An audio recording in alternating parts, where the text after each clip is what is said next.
स्वरोजगार।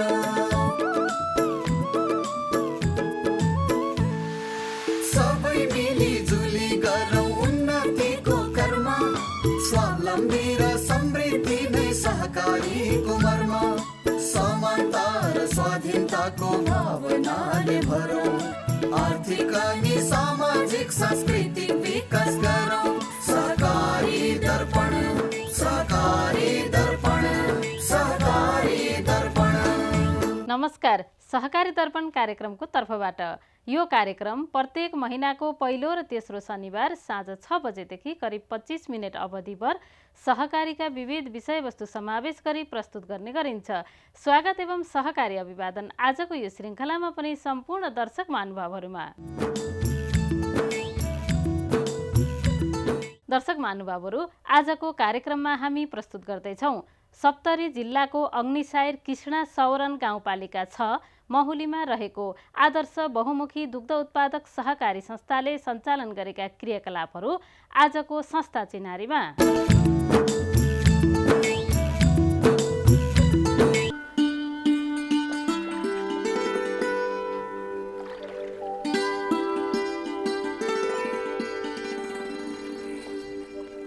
मध्य प्रदेश अन्तर्गत पर्ने तराईको एउटा जिल्ला सप्तरी कृषिका दृष्टिले तराईका अन्य भेग जस्तै निकै उर्वर रहेको छ। आफ्नो क्षेत्रको सम्भावना र स्रोतलाई ध्यानमा राखेर यहाँ विभिन्न प्रकारका व्यावसायिक क्रियाकलापमा स्थानीयको सहभागिता देख्न सकिन्छ। सप्तरी जिल्लाको महुली क्षेत्र दूध उत्पादनको लागि पनि निकै प्रसिद्ध छ।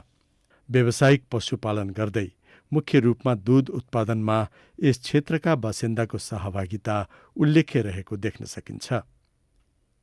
निकै अघिबाट दूध उत्पादनमा प्रख्याति पाएको यो क्षेत्रमा समयक्रमसँगै दूध उत्पादनलाई व्यवसायीकरण गर्दै स्थानीयको अवस्था सुधारमा राम्रो प्रयास समेत हुँदै आएको पाइन्छ।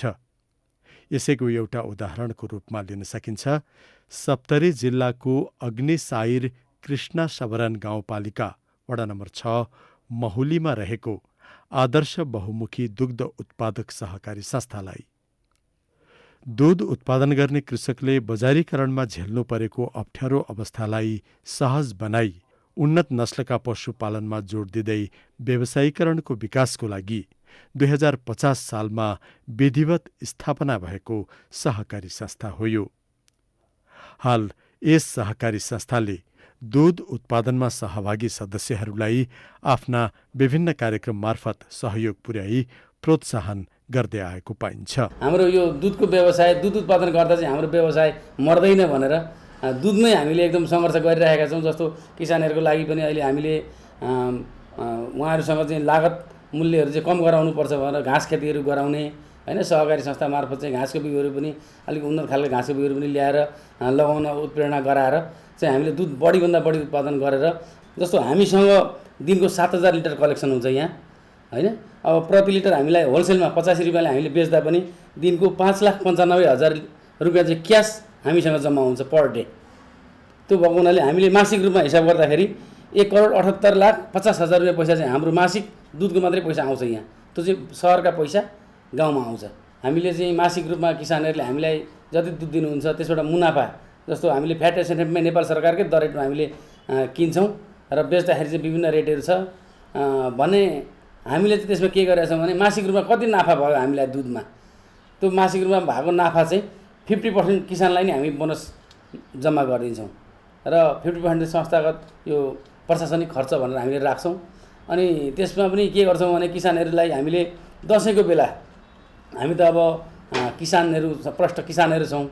अब दसैँको बेला चाहिँ अलिकति गाह्रो साह्रो पर्ने, साहु महाजन कहाँ चाहिँ ऋण खोज्न जानु नपरोस् भनेर चाहिँ हामीले किसानहरूलाई अलिकति कम्पिटिसन गराउनको लागि पनि लिटरमा 1 रुपियाँदेखि लिएर चाहिँ 2.5 रुपियाँसम्म चाहिँ हामीले बोनस दिन्छौँ। दसैँ बोनस भनेर चाहिँ त्यसरी हामी राख्छौँ। जस्तो हामीले दुध उत्पादन गर्ने किसानले 1-2वटा खसी बाख्रा पालेकै हुन्छौँ, मासु किन्नु परेन, यसो दसैँको बेला अलिकति खर्च पर्छ निकाल्नको लागि भने हामीले दुधमा बोनस दिँदाखेरि चाहिँ के हुन्छ भने जस्तो 5000 लिटरसम्म दुध कलेक्सन गर्ने किसानले 1 रुपियाँ लिटरले पाउँछ भने त्योभन्दा माथि 7000-8000सम्म चाहिँ 1.5 रुपियाँ, त्यहाँबाट 10-12 हजारसम्म चाहिँ 2 रुपियाँ र हामीले त्योभन्दा माथिलाई चाहिँ 2.5 रुपियाँ लिटरले चाहिँ हामीले बोनस दिन्छौँ, दसैँ बोनस।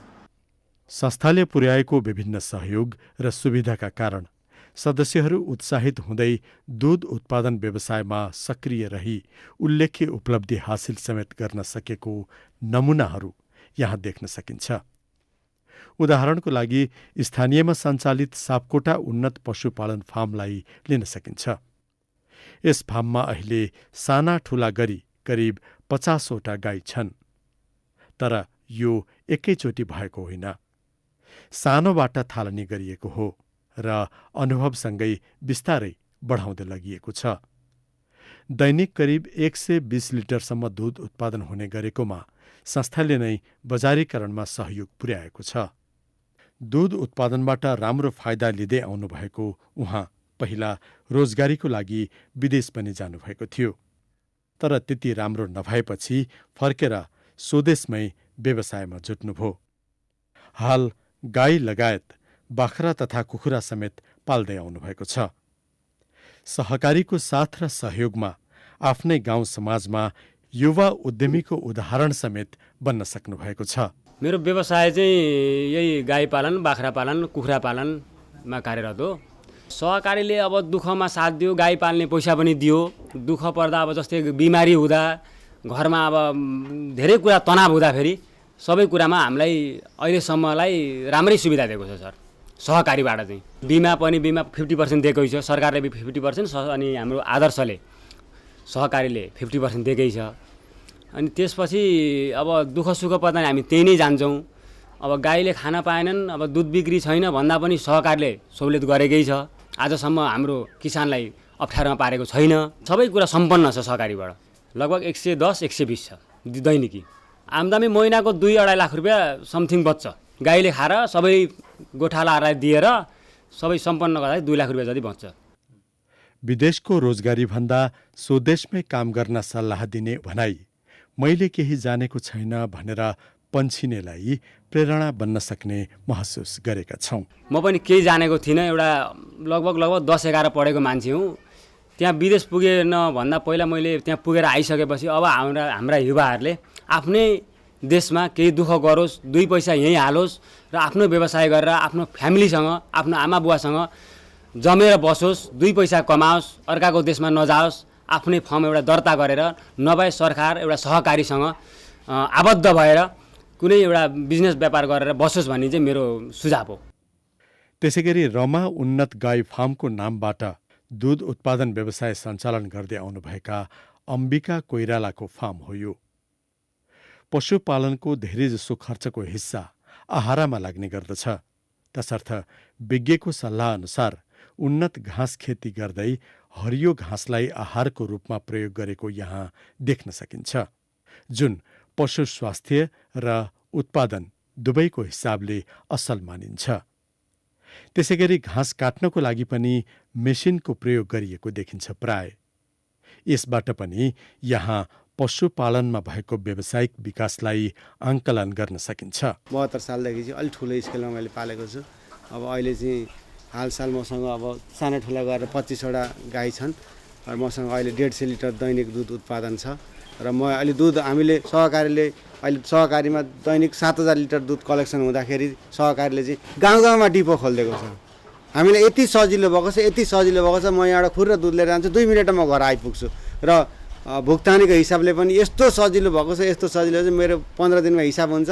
मैले त्यहाँबाट सरसामान ल्याउँछु, मेरो त्यहाँ कट्टा भएर मेरो पैसा चाहिँ खातामै जम्मा हुन्छ। मैले जतिखेर 24 घन्टा मैले आफ्नो भुक्तानी लिन पाएँ। मेरो पैसा डुब्यो, मेरो पैसा लिन पाइनँ। सहकारीले त हामीलाई यो अब मेरो घरभन्दा पनि त सहकारी चाहिँ मेरो आफ्नो एउटा पकेट भएको छ क्या, आफ्नो गोजी जस्तो भएको छ। म अलिक बढी मैले घाँस खेती बढी गरेको छु। घाँसेमा बढी जोड गर्छु म। मलाई गाह्रो खाँचो पर्दा सहकारीले मैले अब दूध लगेर बेचेँ, म मैले पाउने रकमको पेस्की रकम पहिले नै पाउन पनि सक्छु। गाह्रो खाँचो पर्दाखेरि मैले गाई किन्दाखेरि सहुलियतपूर्ण दरले ऋण पाउँछु त्यहाँबाट मैले। र मैले गोठ बनाउँदाखेरि सहुलियतपूर्ण ऋण पाउँछु। म बिमारी, मेरो बालबच्चा बिमारी भए, मेरो बच्चा अध्ययनमा छन् भने मलाई सहुलियत नै ऋण दिन्छ मेरो अध्ययन गर्नको लागि, बालबच्चाको लागि। त्यो सहकारी सबै थोक जे इतिश्री यो जन्मिँदादेखि मर्दासम्म सम्पूर्ण खर्च पर्छ सहकारीले नै हामीलाई व्यवस्थित गरिदिन्छ। आफ्नो फर्मबाट राम्रो उत्पादन गर्न सफल उहाँ सहकारी संस्थाले पुर्याएको सेवा र सुविधाप्रति पूर्ण सन्तुष्ट देखिनुहुन्छ। त्यसैगरी आदर्श बहुमुखी दुग्ध उत्पादक सहकारी संस्थाबाट सहयोग प्राप्त गरेर सञ्चालन गरिएका गाई पालन व्यवसायको रूपमा यो पौड्याल गाई फार्मलाई पनि लिन सकिन्छ। यहाँ पनि पशु आहारको रूपमा हरियो घाँसलाई बढी उपयोग गर्ने गरिएको छ। दूधको उत्पादन लागत कम गर्नदेखि लिएर हर प्रकारले राम्रो हुने अनुभव पनि गरिएको छ। यस फार्ममा साना ठूला गरी करिब 18वटा गाईहरू छन्।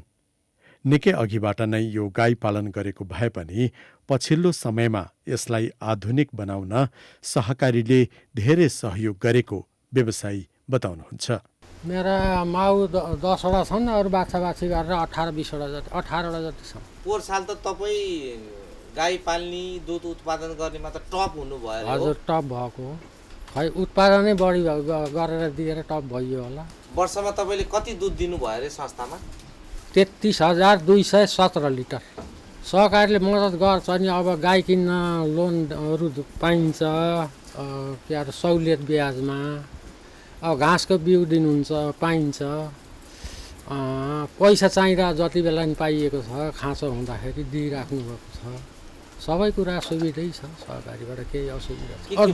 दुध राम्रो बेच्न पाइएछ, गाईले दानाहरू समयमा पाइएछ, पैसा समयमा पाइएछ, अनि त्यो ढुक्क त भन्छ। महिनामा मन्थली के अरे महिनाको बोनस पनि पाइएछ, वार्षिक बोनस पनि पाइन्छ, दसैँ बोनस पाइन्छ। त्यहाँभन्दा सहकारीले के सुविधा दिन्छ? त्यसैगरी स्थानीयमै दूध उत्पादनको लागि गाई सँगसँगै बाख्रा पालन पनि गर्दै आउनुभएकी कुसुम भुजेलको यो भुजेल गाई फार्म पनि निकै राम्रो रहेको छ। यसको लागि सहकारी संस्थाबाट मिलेको विभिन्न प्रकारको सहयोगले सघाएको बताउन हुने उहाँ आफ्नो व्यवसायबाट निकै सन्तुष्ट हुनुहुन्छ। अहिले गाई माउमा 9 माउ छन्, बाछा बाछी गएर 18 पुछर भएका छन्। यही हो सर हाम्रो, यही गाईबाटै हो हामीले भात खायौँ, छोराछोरी पढायौँ, ऋणधन जसो तसो त्यही सहकारीबाट जाने माग्ने ल्याउने त्यही भयो हाम्रो चाहिँ। अब गरिखाने भाँडो त्यही सहकारी नै हो। त्यहीँबाट चाहिँ अब ऋण पनि ल्याइयो, अझै पनि छ। सेयर सदस्य भयो भने त्यहाँको अधिकार हक पाइँदो रहेछ, बोल्ने कुराहरू केही बोल्न सकिँदो रहेछ भन्ने कुरा थाहा भयो। त्यसैले सर अब सजिलो छ। हामीलाई गाईलाई दानाहरू पनि, चापट नुनहरू पनि सबै त्यहीँबाट हामीले अन्त किन्नु पर्दैन, त्यहीँबाट दिन्छन्, ल्याइदिन्छन् सबै सामानहरू। त्यो ढुवानी खर्च लाग्छ आफ्नो घर ल्याएको, त्यति हो। जति दुध भयो नि काँलेर बेचौँ भन्नु पर छैन, जति भए पनि जतिखेर लगे पनि भर्नुहुन्छ। संस्थाले दूध उत्पादनमा शरीक सदस्यहरूको सुविधालाई ध्यानमा राखेर विभिन्न 4वटा सङ्कलन केन्द्र सञ्चालनमा ल्याएको छ। संस्थाकै सवारी साधनबाट सङ्कलन केन्द्रदेखि दूध चिस्यान तथा प्रशोधन केन्द्रसम्म ल्याउने व्यवस्था मिलाएको छ। दैनिक यसरी दूधबाट विभिन्न दुग्धजन्य पदार्थ उत्पादन गरिन्छ, साथै दूधको बिक्री वितरणको व्यवस्था मिलाउने गरिन्छ। अब अहिलेको सन्दर्भमा त ठिकै छ होइन। 5500 लिटरदेखि लिएर 7000 लिटरसम्म यहाँ हाम्रो कलेक्सन दैनिक हुँदैछ। हाम्रो चाहिँ अब सिजनली हुन्छ त्यो पनि होइन। जाडोको सिजनमा अलिक बढी हुन्छ, गर्मीको सिजनमा चाहिँ अलिक कम हुन्छ। सङ्कलन केन्द्र हाम्रो 4 ठाउँमा छ। एउटा मोहनपुरमा छ, एउटा बसन्तपुरमा, एउटा फारमटोलमा र एउटा मौलीमा। जस्तै अब उहाँबाट हामी आफ्नो गाडी छ, गाडीबाट हामी यहाँ ल्याउँछौँ, ल्याएर हामी चिस्यान केन्द्रमा हाल्छौँ। चिस्यान केन्द्रमा हालिसकेपछि हामी अनि त्यसपछि अब विभिन्न डेरीहरूलाई दिनुपर्ने, स्थानीय बिक्री गर्नुपर्ने, त्यसैबाट हामी गर्दै गर्दै जान्छौँ। त्यस्तै छ शिवम डेरी, डिडिसी सबैतिर हामी दिइराखेकै छौँ। भुक्तानी चाहिँ हाम्रो के हुन्छ भने दैनिक उहाँबाट कलेक्सन भएको त्यो डे बुक आउँछ यहाँनिर, अनि हामी दैनिक कम्प्युटरमा इन्ट्री गर्छौँ।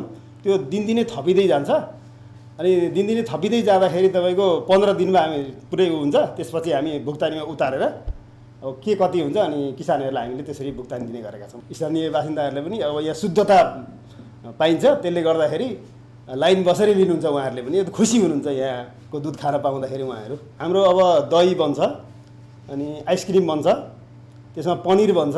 अहिले हाम्रो त्यति बनिरहेछ हाम्रो चाहिँ होइन। पहिला घिउ पनि अब हामीले उत्पादन गर्ने गरेका थियौँ, अहिले त्यो चाहिँ छैन। अब हामी यसमा अब चाहिँ खुवाहरू यस्तो यस्तो बनाउने उसमा योजनामा छौँ भनौँ न अब आगामी दिनहरूमा। संस्थाले गरेको अर्को महत्त्वपूर्ण कार्यको रूपमा यो विद्यालय सञ्चालनलाई लिन सकिन्छ। स्थानीयमा गुणस्तरीय शिक्षा प्रदान गर्ने मुख्य उद्देश्यका साथ सञ्चालन गरिएको यस विद्यालयमा अहिले 1000 भन्दा बढी विद्यार्थीहरू रहेका छन्। शिक्षक शिक्षिका लगायत 53 जनाभन्दा बढीलाई रोजगारी मिलेको छ। कम शुल्कमा सबैको पहुँच पुर्याउने हेतुले यो विद्यालय सञ्चालन गरिएको अधिकारीको भनाइ छ। यहाँका किसानहरूका छोराछोरीलाई सुलभ शुल्कमा गुणस्तरीय शिक्षा दिने उद्देश्यले आदर्श बहुमुखी दुग्ध उत्पादक सहकारी संस्था लिमिटेडले यो विद्यालयको परिकल्पना गरेर स्थापना गरेको हो। 2061 सालमा यो विद्यालयको स्थापना भएको र हालसम्म निरन्तर रूपमा यो विद्यालय यो जिल्लाकै सर्वोत्कृष्ट विद्यालयको रूपमा स्थापित हुन सफल भएको छ। शिक्षालाई तपाईँको चाहिँ व्यवसायीकरण गरेर चाहिँ के हो भने निम्न वर्गको व्यक्तिहरूले त्यो शिक्षासम्म चाहिँ पहुँच पुग्न सक्ने अवस्था भएन। त्यस कारणले गर्दाखेरि यो सहकारी चाहिँ के हो भन्दाखेरि समुदायबाट सञ्चालित हुने भएको हुँदाखेरि यसमा सामूहिक निर्णयहरू हुने अनि सदस्यहरूका छोराछोरीहरूलाई चाहिँ पठन पाठन गराउने कुराहरूको त्यो निर्णायक तहमै सदस्यहरू बसेको हुँदाखेरि प्राइभेट सेक्टरमा एकल डिसिजन हुन्छ भने सहकारी क्षेत्रमा सामूहिक डिसिजन हुँदाखेरि आफ्नो बालबच्चाहरूलाई पढाउने विषयमा चाहिँ त्यहाँ एउटा नेतृत्व तह स्थापना गरेर जुन समुदायले नै निर्णय गरेर अगाडि बढ्ने विद्यालय भएको हुँदाखेरि प्राइभेट सेक्टर र सहकारी सेक्टरमा आकाश र जमिनको फरक छ। यसमा सबैको पहुँच पुग्ने, प्राइभेट सेक्टरमा सिङ्गल व्यक्तिको पहुँच पुग्ने भएको हुँदाखेरि सहकारी र तपाईँको व्यक्तिको विषयमा त फरक हुने भइगयो। गर्मी महिनामा हामी मर्निङ पढाउँछौँ, त्यसपछि जाडो सिजन लागेपछि अब दसैँपछिदेखि हाम्रो विद्यालय जुन डेमा सुरु हुन्छ र हामी हाम्रो विद्यार्थीहरूको चाहिँ परीक्षण मापन उनीहरूको पढाइको अवस्था के छ भन्ने विषयमा चाहिँ हाम्रो 3-3 महिनामा टर्मिनल एक्जाम हुन्छ। मासिक रूपमा हाम्रो 1 महिनाभित्र उनीहरूले पठन पाठन गरेको कुराको सिकाइ पद्धतिहरू कहाँ पुगे भनेर हामी महिना दिनमा विद्यार्थीहरूको परीक्षण गर्छौँ। त्यस पछाडि अन्य साइन्सका ल्याबहरूका कुराहरू भए, एक्स्ट्रा एक्टिभिटिजका कुराहरू भए, अतिरिक्त क्रियाकलापहरू भए होइन, जो नेपाल सरकारले निर्धारण गरेको पाठ्यक्रमको मापदण्डभित्र रहेर त्यसका अतिरिक्त अन्य एक्टिभिटिजहरू पनि विद्यालयले निर्णय गरेर हाम्रो चाहिँ शिक्षक साथीहरूले सिकाइका पद्धतिका कुराहरू निर्णय गरेर हामी तिनै विषयवस्तुलाई आधार मानेर अगाडि बढाउने। हाम्रोमा चाहिँ के हो भन्दाखेरि जो यो विद्यालयको अथवा त्यो सहकारी संस्थाको सदस्य हो नि त्यही सदस्य परिवारकै चाहिँ व्यक्तिहरूले, त्यही सदस्य परिवारमै एजुकेटेड भएका व्यक्तिहरू यो विद्यालयमा काम गर्ने भएको हुँदाखेरि हाम्रो सामूहिक निर्णय हुन्छ। हेर्नु 16 वर्षदेखि यो विद्यालयमा काम गर्ने शिक्षकहरू हुनुहुन्छ अहिले होइन, उहाँहरूको चाहिँ नै सहकारीले एउटा पोलिसी बनाएको छ, तलब स्केल निर्धारण गरिदिएको छ। त्यसमा कसैलाई बेसी कसैलाई कम भन्ने कुरा हुँदैन, उसको योग्यताको आधारमा उसको क्षमताको आधारमा हामीले सामूहिक डिसिजन गर्छौँ। हाम्रोमा चाहिँ नै न्यूनतम तलब भनेको 15,000 भन्दा कम कसैको पनि छैन। संस्थाले व्यावसायिक विकासको लागि प्रदान गरेका विभिन्न सेवा तथा सुविधाले संस्थाको उद्देश्य बमोजिमको उपलब्धि मिलेको देखिन्छ। यसका अलावा सदस्यहरूलाई सुलभ मूल्यमा दैनिक आवश्यकीय सामग्री संस्थामै उपलब्ध गराएर अझ सहज बनाइदिएको छ। यसबाट सदस्यको समयको बचत हुन पुगेको छ र व्यावसायिक क्रियाकलापमा अझ ध्यान दिन समय मिलेको अनुभव समेत गरिएको छ। यसरी 851 जना सदस्यहरूका साथ अगाडि बढेको यस सहकारी संस्थाले सदस्यहरूलाई व्यावसायिक क्रियाकलाप मार्फत आर्थिक उत्थानको कार्य गरेको त छ नै, साथै अन्य सामाजिक कार्यमा सक्रिय रहेको पनि देख्न सकिन्छ। साथै संस्थाको अवस्था पनि धेरै राम्रो रहेको महसुस हुन्छ। सेयर पुँजी चाहिँ 32,98,200 सेयर पुँजी छ। त्यस्तै हाम्रो अहिलेसम्मको चाहिँ कुल यो चाहिँ हाम्रो फागुन मसान्तसम्मको आँकडा हो। फागुन मसान्तसम्ममा चाहिँ हामीलाई 11,61,02,229 रुपियाँ बचत प्राप्त भएको छ। हामीले भनौँ न बचत दायित्व चाहिँ त्यति दिनमा हामीसँग छ। त्यस्तै गरी ऋण चाहिँ हाम्रो उठ्नुपर्ने ऋण 11,28,74,161 रुपियाँ चाहिँ हाम्रो ऋण उठाउनु पर्ने ऋण बाँकी दायित्व देखिन्छ। र अन्य कारोबार पनि हामीसँग छन्, जस्तै हामीले विद्यालय सञ्चालन गरेका छौँ एउटा। त्यसै गरी चाहिँ हामीले यो हाम्रा किसानहरूलाई चाहिँ अब सामानहरूको चाहिँ लिनलाई चाहिँ अप्ठ्यारो नपरोस्, अन्य पसलमा गएर चाहिँ उधार माग्नु नपरोस् भनेर चाहिँ हामीले नै यो उपभोक्ता भण्डार पनि चलाएका छौँ। संस्थाको ब्रान्डलाई चाहिँ अलिक टाढा टाढासम्म पुर्याउँ भनेर चाहिँ एउटा डेरी उद्योग पनि स्थापना गरेका छौँ। र र यिनै कारोबारको चाहिँ परिधिभित्र रहेर संस्थाले व्यावसायिक कारोबार सेवामुखी कारोबार दुइटै एकैचोटि सँगसँगै गरिरहेको छ र समग्र कुरो गर्दाखेरि 100भन्दा बढी व्यक्तिहरू चाहिँ यो संस्थाबाट चाहिँ रोजगारीको अवसर चाहिँ पाएको तथ्याङ्कले देखाउँछ। सहकारी मार्फत भएका यस्ता उपलब्धिलाई ध्यानमा राखेर स्थानीय निकायहरूले पनि सहकारीलाई प्रोत्साहन गर्न विभिन्न कार्यक्रमहरू सञ्चालन गरेका कतिपय उदाहरणहरू देख्न सकिन्छ। सप्तरी जिल्लाको महुली स्थित अग्निसायर कृष्ण सवरण गाउँपालिकाको वडा नम्बर 6ले पनि यस्तै धारणा बनाएको पाइन्छ। पालिकाभित्र हामी अहिले बजेटिङ गर्दैछौँ, हामी अहिले त्यही डिबेटमा छौँ। यसपालि सहकारी संस्थाहरूलाई पनि कुनै न कुनै रूपमा हामीले सम्बोधन गर्नुपर्छ भनेर हामी लागि परेका छौँ। हुनसक्छ भोलि सहकारी कर्मी सहकारी संस्थाहरूलाई एउटा राम्रो किसिमले सम्बोधन हुने हिसाबले हामी एउटा कुनै यसपालि बजेट योजना तर्जुमा गरेर हामी जाने चाहिँ प्रयत्नमा लागेका छौँ र केही न केही रूपमा सम्बोधन गर्ने हामी प्रयास गर्छौँ।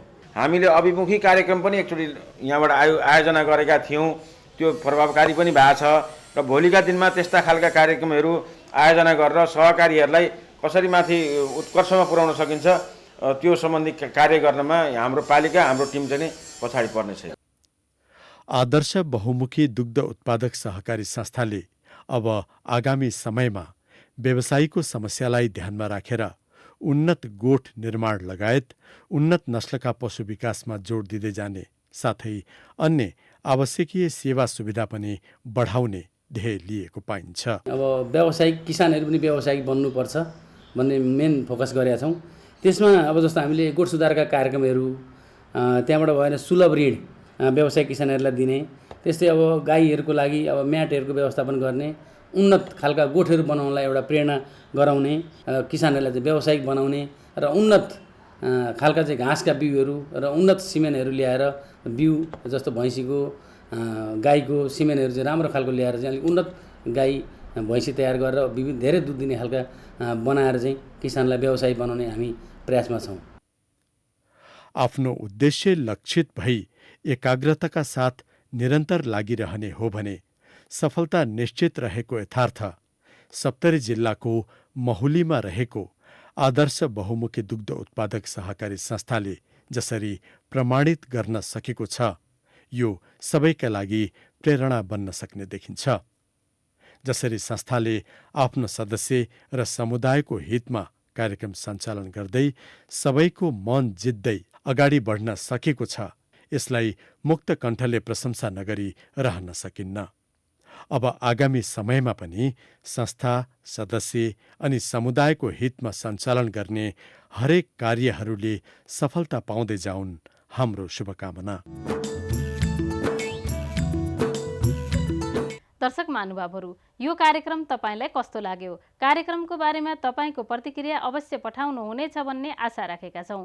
हाम्रो ठेगाना हो राष्ट्रिय सहकारी विकास board, Pulchowk, Lalitpur, post box number 5717, phone number 5010-131, email kopsanchar@gmail.com, website www.ncdb.org.np। दर्शक महानुभावहरू, यो कार्यक्रम तपाईँ आफ्नो समय अनुकूल युट्युबमा पनि हेर्न सक्नुहुनेछ। हवस् त दर्शक महानुभावहरू, आजको हाम्रो कार्यक्रमको निर्धारित समय सकिन लागेको छ। सहकारी सम्बन्धी विविध सामग्री लिएर आगामी कार्यक्रममा भेट्ने बाचा गर्दै आजको सहकारी दर्पणबाट हामी सबै बिदा चाहन्छौँ। नमस्ते, जय सहकारी।